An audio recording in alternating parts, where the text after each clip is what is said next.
Hey y'all. So I have not been able to track down some sample master's research reports like I've been wanting to. I thought it would be instructive for us to be able to look at what um, what some completed sections look like for all of our benefits.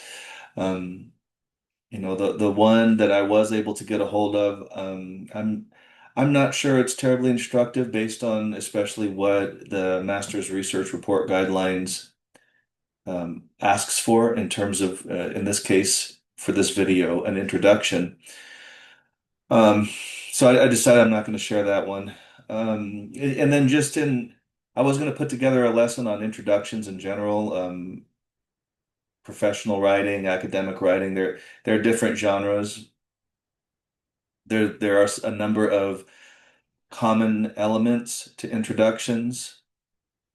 Um, anyway, I found myself wanting to ask ChatGPT, and I thought, well, this might be instructional and illustrative on a couple fronts. Maybe we can learn a little bit more about introductions, and maybe it would be a good way to model um, what I think is effective use of a chatbot. So. I've consulted the ChatGPT that I use a couple times with our class. Just hear him reminding.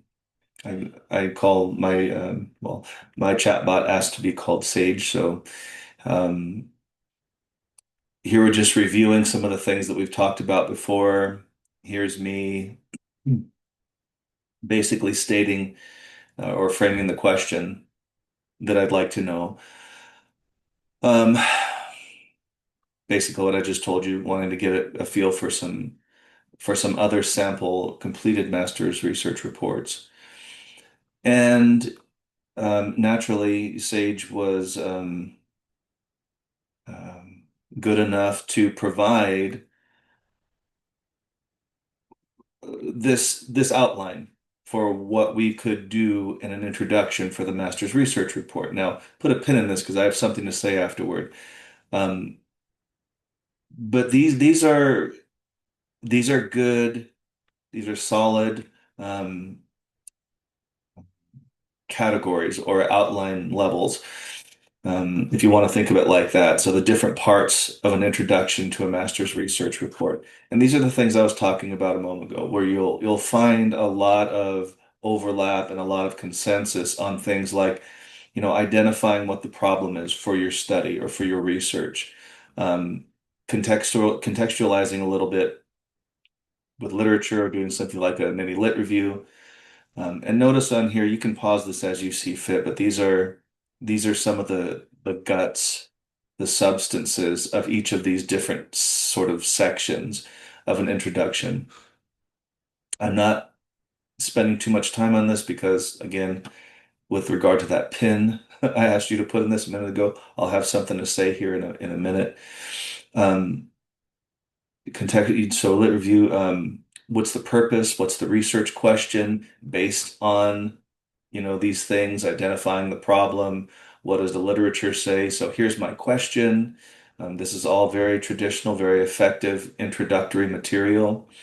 Um, this is important here. If you're going to opt for this kind of a strategy, make sure it's just a preview. You're not going to go off and do your complete um, method section or discuss methodology at length here. Just preview it briefly. You'll also want to mention what you believe or what you're arguing your research, your study contributes. What is the significance of it? And of course, the Sage being Sage, we have some recap here, some brief ways to sort of conceptualize everything we just talked about. Um, but here's the pin that I asked you to save a minute ago. My issue with this, pardon me for scrolling for a minute. My issue with all of this is it doesn't exactly track along what um, what the master's research report wants from us. There are a number of things in here: background information, definition of the problem. There's a typo here, but limitations and delimitations of the study, hypothesis or research question, significance of the study, and a brief forecast of what the report's going to contain. Um, the outline that Sage produced at first here doesn't do all of that, and what it does do, it does it in about 4 to 6 pages. Not having seen a completed master's research report yet, I feel like this is probably a little bit lengthy. With the one master's research report that's completed and accepted that I've spent some time studying, its introduction is only about a page long.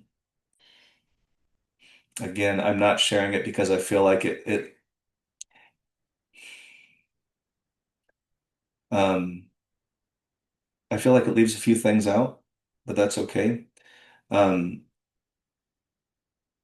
if you were to add those things back in, it might end up being a couple pages long, but certainly I don't think it's going to be 4 to 6 pages long. Now, I'm not telling you don't do this. I'm just saying, you know, um, given the genre, given the sort of what I do know about this project and the scope of it, the intention of it, this is probably a little too much. You'll want to consult with whatever advisors you have and to make sure on that.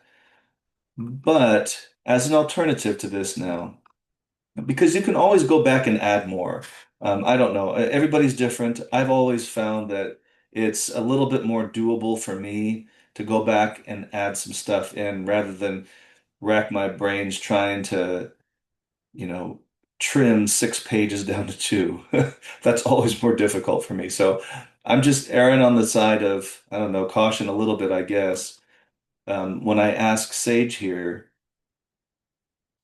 Um, please based on everything you just said and based on what the guidelines for the master's research report says, which I copied and pasted here, you know, would you change any of this? Is basically what I asked Sage, and try to keep it in a 2 page limit. And naturally, again, Sage obliged and reordered things a little bit according to the guidelines that we just talked about, and sort of trimmed it down with a 2 page limit in mind. So then, when you go to draft out your introduction, you can start off with this sort of situation here where you're um, discussing the background of your study. Brief context. So what is the general field or what is the issue? What do you do? What are you studying? What's going on broadly and briefly? With each line that you're writing here, again, half page, you're going to be narrowing the focus gradually of your discussion. So what specific situation or questions or tensions, what is within your field or with regard to the issue that you're studying or that you're researching, what is the specific thing that gave rise to your study? Um, and here, instead of a full-on mini lit review, Sage recommends just doing um, a brief mention if you feel like it's integral to your study. If it's important for your reader to know about a text or maybe a very few texts because you're going to be rooting your research and study and arguments or whatever you're going to produce, you're going to be rooting it in this text and you're going to be discussing it a lot. It might be worth mentioning it here, just very briefly. Um, and I like this here. This is a good tip. So a paragraph of about 8 to 10 sentences.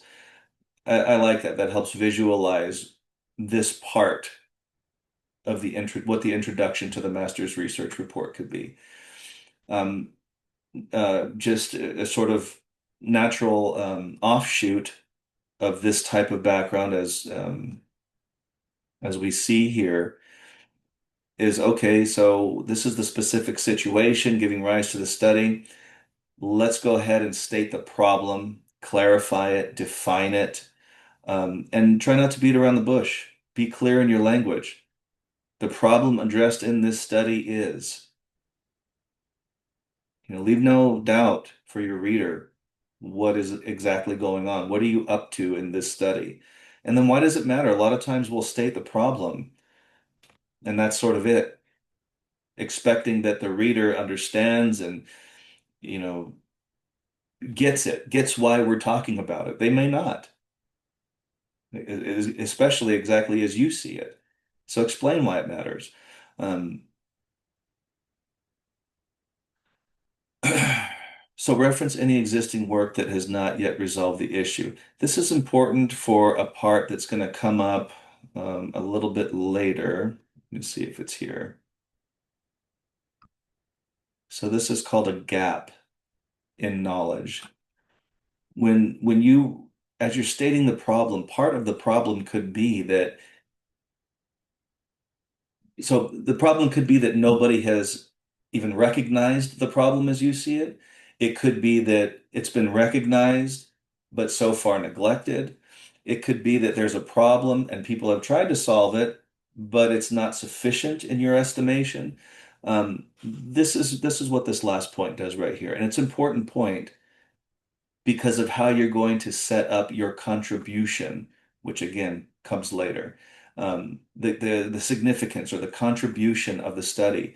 If you identify that there is research and scholarship that exists that has not yet resolved this issue, and that your, coming down here to the next part, your research aims to address that deficit or that gap in knowledge, that's a very important move to do. That's a very important reason to conduct research. It's really at the heart of it. Um, so you'll want to articulate that clearly. Once again, try not to leave things up for your reader to guess at or infer or otherwise assume what you mean. Clearly articulate what your study aims to accomplish. If it's anything having to do with this point, or just overall a solution to a problem or a contribution to a solution. You don't have to solve everything with research like this. In fact, a lot of times that complicates matters. Um, and write a direct purpose statement. The purpose of the study is to blank. Again, being very clear with our language. When it comes to this kind of academic writing, especially depending on your field, a lot of your STEM, business, things like that, we want clarity. We want concise. Um, it's different in the humanities. There's more room for, you know, literary, flowery type language and go on and on with a 30-page introduction. We're not looking to do that here. Be concise, be direct, um, and be informative. After you propose what your research, what your study is doing, do you clarify your purpose? Um, this is an interesting move. A lot of times this can be have more space in between, more distance. But this is an equally valid strategy here. State the purpose of the study, and then sort of restate it in terms of answering your research question. So not only are you stating a purpose, but you're stating it specifically with respect to the problem, to the question that really resides at the heart of your study, that gave rise to your study, to your research. This is all a very important part of clarifying what are you doing in these X amount of pages that are to follow. Okay. Though it may seem like it's self-evident or obvious why your research is important, your study is important at this point, having stated the purpose, having supplied a preview to an answer or a solution or a remedy to the problem or to the research question as you see fit. Um, Go ahead and spend here, we got a third or half a page or so explicitly stating what you believe, what you argue is the significance of your study. And here's some great ways of sort of considering that. Who benefits from your study? Scholars, students, policymakers. In other words, what if your study, what if your research simply were to be tossed out or forbidden? Who's going to, who's going to be put out by that? Who's going to suffer because of that? Your study needs to reach these people because blank. What contribution might this make? So this is a more generalized way of looking at it. You can think of contribution in a couple different ways. You can think of it as you're contributing knowledge to a body, to a growing overall body of knowledge or body of work. You could be contributing actual practical insight. If you, I don't know if you're going to be working with data or anything, but you could be contributing um, practical, tangible solutions to a problem. The ways that you envision contributing to your field, to your major, to your potential career or eventual career, talk about that here. Um, and then getting back to that gap, one way of sort of signing off this part of it is revisiting that gap in knowledge. Hey, remember when I talked about, I mean, you wouldn't write it like this, but remember when I talked about how people have been knocking this idea around for a while? Well, my study goes right to it. Also belongs in this part of the introduction. Um,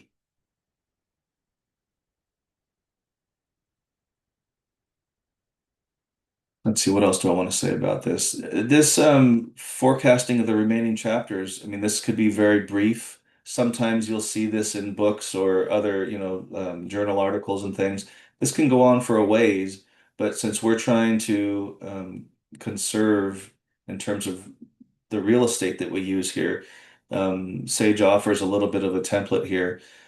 The different sections or chapters that follow the introduction. Um, Very brief, very concise, very to the point. Just once again, letting your reader know what to expect in the pages to come. You can almost think of it like a little bit of a very, very brief mini table of contents. That's what's going on here. You might have a couple of words more to say about each section or each chapter than you would find in a typical table of contents, but try to keep this brief also. And then here, this is the sort of overview, the outline of things. Um, and we can adjust these as we see fit. If you want to try and trim it down to a page, you can. If you want to, blow it up to that 4 or 6 page mark that Sage first came back with, you're welcome to do that too. But now at least we have a little bit of an idea of what each of these sections um, could be or should be comprised of, so that when you go to drafting your outline, there's a little bit more guidance for you. I'm still going to try and get my hands on a couple samples of some completed, accepted master's research reports. In the meantime, hopefully this will be a little bit helpful for you all.